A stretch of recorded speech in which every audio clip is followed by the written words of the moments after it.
నమస్తే. Cockroach Janata party alias Gen Z party అని కూడా అంటున్నారు.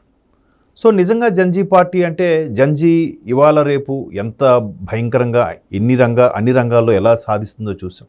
ఇప్పుడు క్రికెట్లో చూసుకుంటే వైభవ్ సూర్యవంశీ అసలు ముక్కుపచ్చలాంటి కుర్రాడు చెలరేగిపోతున్నాడు అసలు. సో అట్లాగా చాలామంది ఉన్నారు. ఇప్పుడు అదెవరు చెస్ ప్లేయర్ మొన్న ఘనత గగన్ ఏదో ఆయన పేరు. ఇట్లాగా ఒక్కొక్కరు ఆ చిన్న వయసులోనే మాస్టర్ బ్లాస్టర్లు అవుతున్నారు.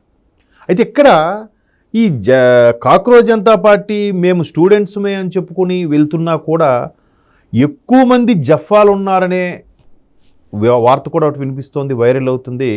మంచి వాళ్ళు కూడా ఉన్నారు. సౌరవ్ దాస్ ఈయన పేరు బాగా వినిపిస్తోంది. అంటే చర్చలకు వెళ్ళడము, కేంద్ర మంత్రులతో చర్చించడం కానీ, కాక్రోచ్ జనతా పార్టీ అలాగే ప్రొటెస్ట్కి సంబంధించిన డిమాండ్స్ని ప్రభుత్వం ముందు చక్కగా కూలంకుషంగా చర్చించి బాగా ఎక్స్ప్లెయిన్ చేసే ఇది కూడా ఉంది.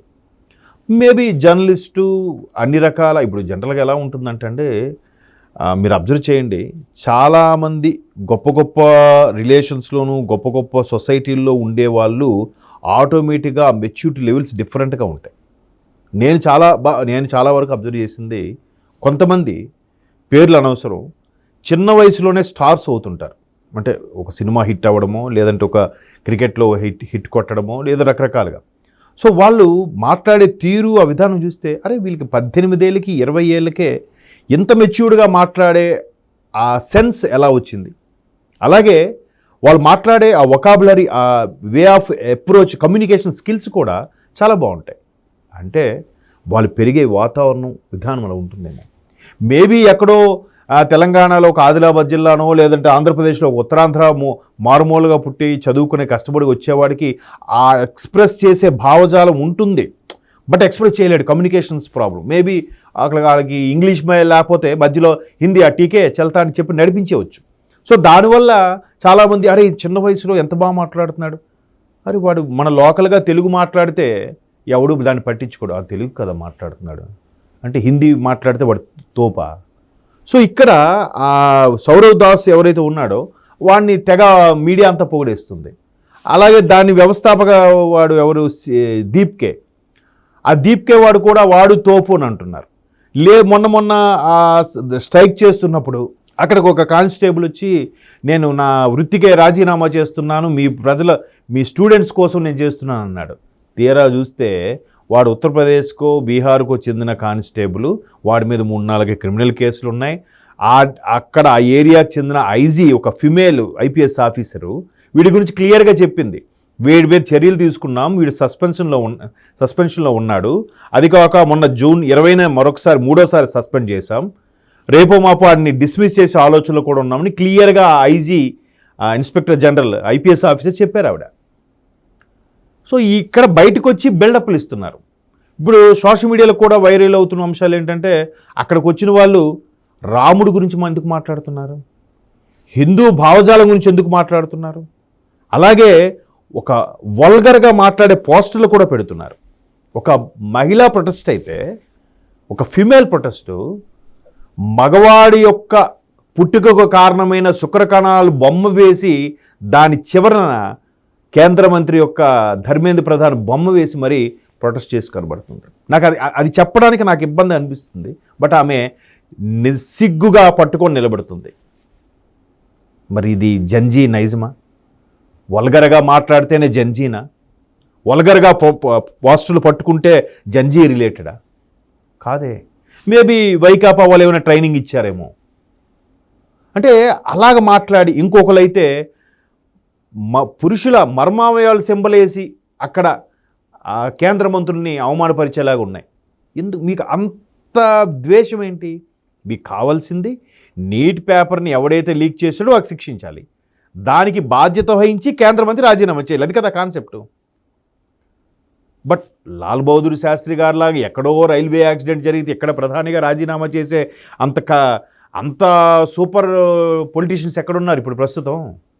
అలా అయితే గత ప్రభుత్వ హయాంలో అసలు లీకేజ్లే జరగలేదా? అఖిలేష్ యాదవ్ వాళ్ళ శ్రీమతి గారు వీళ్ళకి వచ్చి ఇక్కడ ఫెయింట్ అయిపోయి పడిపోయిన వాళ్ళకి గాలి ఆడడం లేదు, వాళ్ళకి అది ఇది చేసి చెప్తున్నారు. అఖిలేష్ యాదవ్ ఉన్నప్పుడు, ముఖ్యమంత్రిగా ఉన్నప్పుడు సుమారుగా ఒక టర్మ్లోనే 4 సార్లు లీకేజ్ అయిందంట, పేపర్ లీక్ అయిందంట.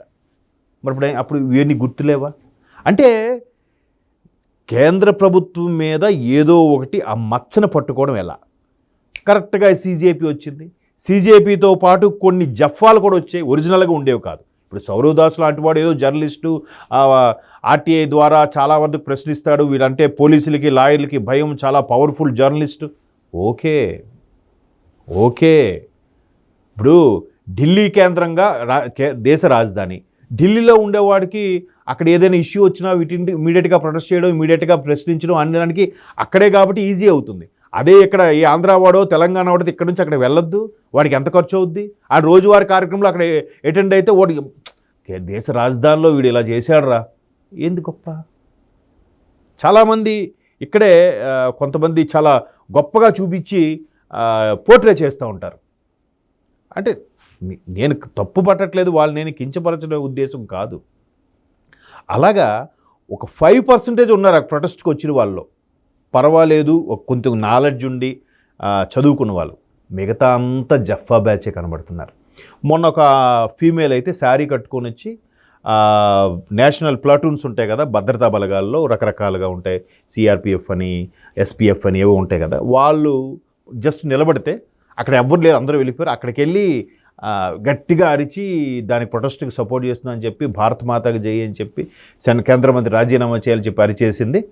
మళ్ళీ సీరియస్గా నడుచుకెళ్ళిపోతుంటే వాడు వచ్చి ఓకేనా వీడియో వచ్చిందంటే వెంటనే మైక్ తీసిస్తున్నాడు. అంటే సోషల్ మీడియాలో వీడియోస్ పెట్టుకోవడానికి కోసం వచ్చారు కొంతమంది జఫ్ఫాలు.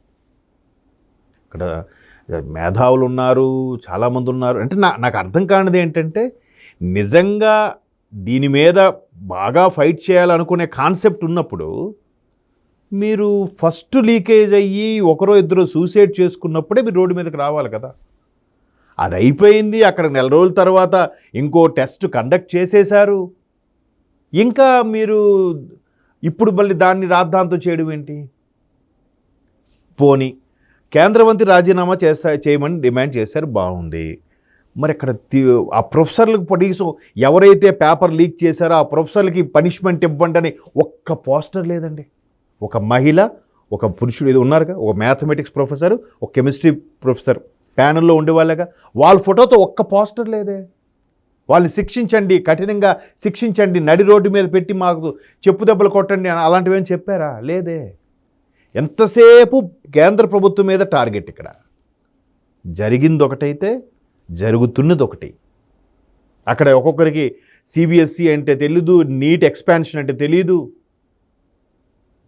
పోనీ నీట్కి ఎలిజిబిలిటీ అయిన వాళ్ళు ఎవరెవరు వస్తారు ఏంటి తెలీదు. కానీ సౌరవ్ దాస్ లాంటి వాళ్ళని పోడేస్తున్నారు. ఆయన పెద్ద జర్నలిస్టు, అదట ఆయన అంటే భయం అట, అందంట ఇదంట. ఏమిటి భయం, ఏమిది? ఎందుకు మరి రైతు చట్టాలకు సంబంధించి కూడా ఇలాగ అప్పుడు చాలా చేస్తే ఆ రైతు చట్టాలకు సపోర్ట్ చేస్తున్న వాళ్ళకి భోజనాలు పెట్టి అన్ని హడావుడి చేశారు. ఆ రైతు చట్టాలకి అబ్జర్వ్ చేస్తే కేంద్ర ప్రభుత్వం యావత్ భారతదేశం అంతటికి ఒకటేలాగా ఉండాలని పెట్టింది. అది పంజాబ్ వాళ్ళకి ఒకలాగా, ఉత్తరప్రదేశ్ వాళ్ళకి ఒకలాగా, బీహార్ వాళ్ళకి ఒకలాగా ఉంటే వీళ్ళకి కావాలా? హ్యాపీయా? అంటే సౌత్ ఇండియా మొత్తం ఆ చట్టాలకు సంబంధించిన రైతు సదుపాయాలు, సౌకర్యాలు, సంక్షేమ పథకాలు ఏమి ఉన్నాయో అవి మొత్తం స్ప్రెడ్ అవ్వకూడదట, వాళ్ళ వరకే ఇవ్వాలట. ఇది ఎక్కడ న్యాయం? మీరు ఒకసారి అది ఆ రైతు చట్టాల డిమాండ్ ఒకసారి క్లియర్గా చూడండి ఎవరైనా సరే. సో ఎవరైనా వాదిస్తే అంటే అలా కాదు, వాళ్ళకి ఎక్కువ ప్రాబ్లం కదా, అందుకే వాళ్ళకి ఎక్కువ డిమాండ్. ఏంటి ఎక్కువ ప్రాబ్లము? కాదు.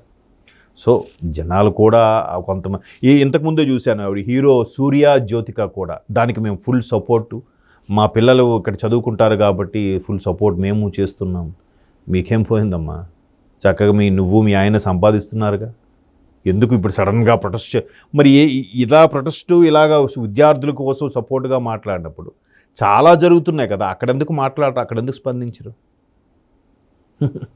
ఇంకా వాళ్ళ విజ్ఞతగా వదిలేద్దాం. సో మొత్తం మీద ఇక్కడ గవర్నమెంట్ తరపున ధర్మేంద్ర ప్రధాన్ గారు రాజీనామా చేశారంటే ఇక్కడ గవర్నమెంట్ వైఫల్యం చెందింది అనుకుంటున్నారు. కానీ ప్రభుత్వం చాలా టెక్నికల్గా, చాలా ఫార్వర్డ్గా, వీళ్ళందరికన్నా ముదురుగా ఆలోచిస్తుంది. దాని ఇంపాక్ట్ నెక్స్ట్ చూస్తారు. నేను అనుకుంటున్నాను, నాకు అలాగ అనిపిస్తుంది. వీళ్ళు ఏదో సాధించాం, అమ్మ కేంద్రం మెడలు వంచాం అనుకుంటున్నారు, బట్ ఇంకేదో ముందు జరగబోతుంది. Let we see.